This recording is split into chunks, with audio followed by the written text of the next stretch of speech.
Good day everybody, and welcome to Real-Time Sundays. Yeah, you guys know I always love to put out a real-time message if possible on Sunday, and we're just out for a sail, as you can see.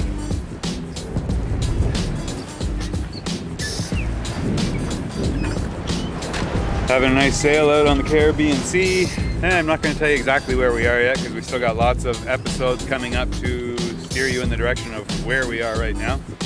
Aside from the fact to tell you that we are going to a special event tomorrow, and here's a picture of the last time I was at that event. So you can imagine it's probably going to be pretty fun. It starts real early in the morning, like 4 o'clock in the morning, and it goes all day for 2 solid days. So it usually goes till the last man drops, so should be fun. So that's what me and the crew are going to be doing starting, well, overnight at about 4 o'clock in the morning. And on Sundays I like to take my downtime and not do anything, and well, as you can see, we haven't put out many episodes lately because we've been traveling, and when we're traveling we don't have time for editing or uploading, and now we're in a place where we have to do some work again, and of course when we're working we don't have time for editing and for uploading, so it's going to become a bit of a problem, but we'll get back to it soon, get you guys caught up on some of our episodes, so it shouldn't take too long, but bear with us, a little patience pays, and we'll get some cool stuff out for you guys. But right now, just enjoying a really nice day on the water, and I'm gonna go in and do some drone flying later. Got some new equipment arrived from one of our sponsors this week, and speaking of which, Brendan got some stuff. He's up in Canada, as you guys know, and he just got some new equipment from one of our new sponsors as well.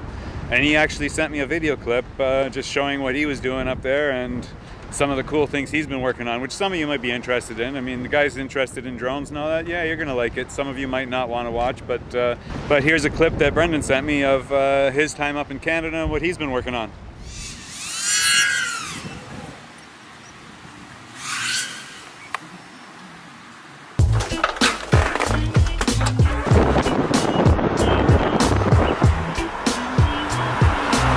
Didn't want to film when we passed the guy because that would be awfully weird. He just looks out his window and sees me filming him.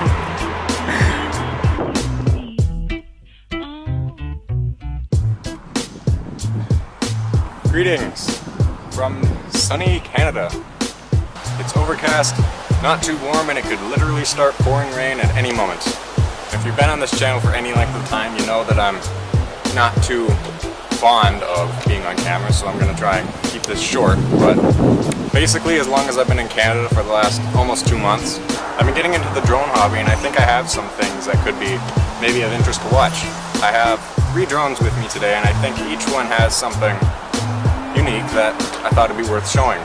So the first one that I'm going to show is actually from a recent sponsor, GearBest. Thanks Adam for sending this out, but this is a Shuriken X1 5-inch racing drone, and it's not the newest. I think it came out maybe 6 months, I'm not 100%, but when it came out, this was top of the line. This is a completely ready to fly drone, and this is how it looks out of the box.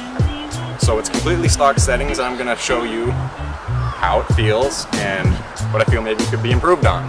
The second one I want to show you is a bit more odd. This is a custom made 5-inch, similar to the last one, but the difference is that I bought part of this used, but about 80% of it was built by me, But what's interesting is something you don't often see in a racing drone. It's got standoffs and a fully stabilized 2-axis gimbal, so I'm just gonna kind of see how it fares compared to something like a Phantom. Obviously it's not gonna hold up quite as well, but it's definitely not practical because these things are meant to go fast and whip around in all sorts of directions, and the gimbal just can't keep up. I did fly this before, and what I learned is that you can't go fast. You can't make any abrupt movements, so the gimbal just can't keep up. It freaks out. But today I'm going to try going a little bit slower and see what happens. And then the third drone is another one that's built by me. This one's got a lot more use out of it, and but it's a lot smaller. It's got a 3-inch diameter blade. I haven't really changed anything, so I'm just going to throw this up in the air and then see what happens. But I'm going to go in order as I showed these. So first up, I'm going to show the Holybro Shuriken X1, completely stock settings from GearBest.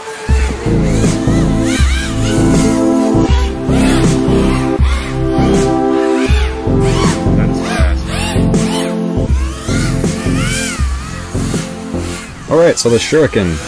Basically, right off the bat, all I can really say about it is that it's fast. It's far faster than what I'm used to, as I normally fly on that little 3-inch drone I showed earlier. And this is definitely in a class of its own, even compared to some of the 5-inch drones I've flown before. However, there are definitely a few flaws that I'd like to point out before I can say anything else. It's very fast, but that's not necessarily a good thing, as it's a little bit hard to tell from the video alone, but most of the time while I was flying, I didn't very much feel I was in complete control. It comes pre-tuned out of the box, but I felt the tune could have been maybe a little bit better. It felt a little wobbly in the turns, and it was sliding around. And the obvious conclusion would be that it weighs more than my 3-inch drone, and it'd be prone to sliding around more in high-stress areas such as cornering. Besides that, I really did think it flew very well, and for the price, straight out of the box with no settings adjusted. Well, to be completely honest, I did change the rage just to something I'd be more comfortable with, but that's entirely personal preference. The rest, I left completely untouched. Here you can see is that I basically just took my hands off the sticks, and you can see that it doesn't hold its course entirely on its own. It's drifting slightly on the yaw to the left. And when you're in the middle of flying, that's not something you notice, nor do I think it's a very big concern. It's just something I thought I'd point out.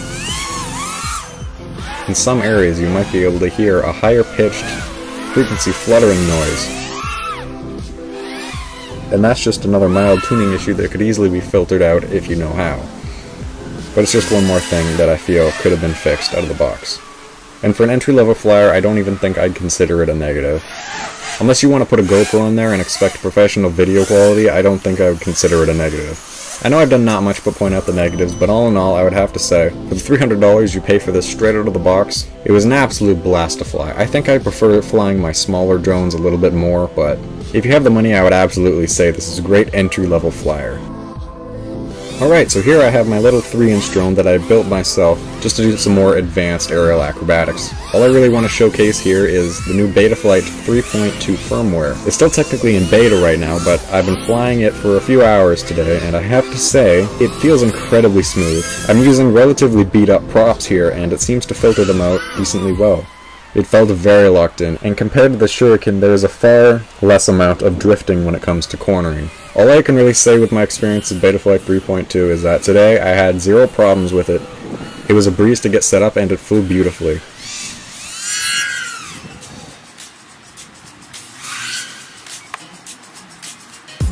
And then lastly, all I really have to show here is my Frankenstein's monster. A mess of wires and probably a safety hazard with how much solder is on here. While going through some old stuff, I found an old Splash Drone 2-axis gimbal and thought, hey, I have a GoPro.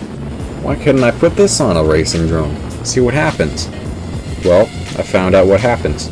Gimbals don't like going fast. I don't have the footage here to show you, but I did fly this a couple days earlier.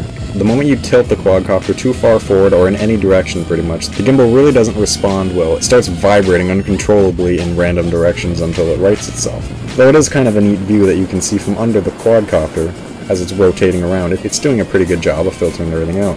Though at sometimes you can definitely see that the horizon fails to stay level. That's all I really have to say about it. The video quality is mediocre. I personally probably won't keep the gimbal on here. It was more just of a crazy idea. I thought, hey, why not? All in all, it was a decent learning experience. It wasn't too hard to set up and didn't give me nearly as many problems as I thought. The biggest downside, definitely by far, is that the massive weight of both the gimbal and the GoPro. reduced the battery life of the drone down to about a minute, maybe a minute and a half.